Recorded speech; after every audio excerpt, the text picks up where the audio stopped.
I've always had good balance. So when I was told by my doctor that my balance was shocking because I couldn't stand on one leg for a couple of seconds, it came as a little bit of a shock.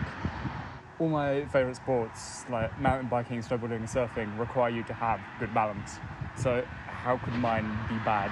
Actual surfing is hard enough on its own. Yeah, you go over the basics of how we vaguely remember meeting, and then Okay. neither of us remember. Yeah. It's just gone from one year you weren't in my life, and then the next you were just there, and then you've stayed there. Stuck with me. Sorry. Something about surfing that's just so relaxing. Yeah. You kind of... It's like, I think people say this about a lot of things, but there's like no time, and... You know, I have no concept. I don't wear a watch in the sea, so there's no concept of time. So I'll go in and I'll come out an hour later. I'm like, oh, I've only been in half an hour, and it's been an hour. And even when it's not relaxing, even when like you're like under the water and feel like you're about to drown, it's still like. The one time you went, that it was in Wales, and I got knocked off my board. And I was just completely disorientated under the water. Oh no, I hate it. And it felt like I'd been under there for like 30 seconds, but I was so calm. Oh yeah. I was just I was just laying there, and I was like, oh, I should probably work out which way is up. It takes a kind of calmness to, like, instinct kicks in, doesn't it? You cover your head because you don't know where your board is and you don't know where other people are. And then you feel like you've been under the water for like 30 seconds. It's literally been 3 seconds. Yeah, you just notice it now, and just like, when everything goes wrong, I'm just like, oh, I'm just calm. It's okay. Yeah, calm. Just stay calm, yeah. But it's like, it must be, like any sport, but like surfing is so good for your mental health because, like I said, there's no time, and it's just you and the water. It makes you feel very small, but in a good way. Like, it's small the thing and is, safe. it's why I like mountain biking and snowboarding. It's so dangerous. Yeah. But you feel in control. Yeah. It's kind of, everything is so out of your control. Yes, yeah. That the little bit of control that you do have is just so much fun. It's just like definitely. throwing yourself down a mountain at high speeds. Yeah. It's just not a lot you can the control. The ground is just whatever the ground throws at you is what you get.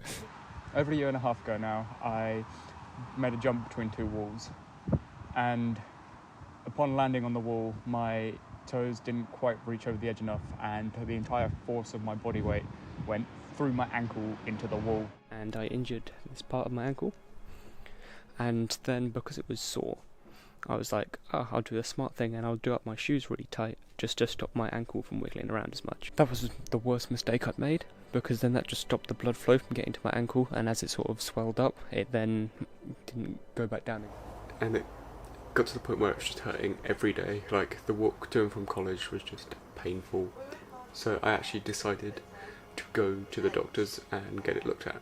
He basically said, oh yeah, you've got a tendon injury, and so one of the tendons in my foot was just stretched. It wasn't ripped, but it was stretched, and he was like, oh, you have really weak ankles. And I was like, okay, that's fair enough. And then he got me to stand on one foot, and he was like, you have really bad balance. And I'm like, no, I don't. I can do track stands, and I can surf, and I can do all those things. And he was like, no, you have really bad balance. There was just one point where I'd reached the point of the end of a trail where I was so tired, I couldn't actually get my fingers over the brakes. Jesus, that sounds unhealthy. Yeah, but I was then just fully accepted the fact that I had whatever speed I was given, and just was free-falling essentially down this mountain. And never before had I been calmer, because I was just like, you know when you just go, okay, I can't do anything about this, and I was just picking my line down the mountain. Rush and like out of controlness of running, because it's very calm. Like, yeah. Oh, do you know what I mean? It's just very steady. It's steady. It's very different, but it has the same psychological thing. Yeah, and it probably has the same benefits as well. Yeah. Like, we are now currently in France on holiday. We are in Brittany. I don't think today's challenge is day one of running. As my ankle had finally healed after a year and a half, and I was able to... Remember what led me to run in France? me. I was like, Reese, we're going for a run. Let's go for a run. And it's just a lovely area to run, you know. You run to the beach, you get in the sea, you're all hot and sweaty, and then you're in the sea. It was literally the first time in the year that I could run. Yeah. What I don't understand is after running down to the beach, which was probably the most ambitious thing for me to do on you hadn't done any running that I hadn't done previous. any running. Yeah. And this brings me to now, where I'm sat on a wall, talking to a camera, And I was like, how much I've healed even since France. Yeah. Because it was like, even then, when I was doing intensive exercise and things, it would hurt. And now, it's just nothing. I'm glad it's healed, Yeah. finally. I have fully restored my physical balance, and I can now stand on one leg for more than a couple of seconds.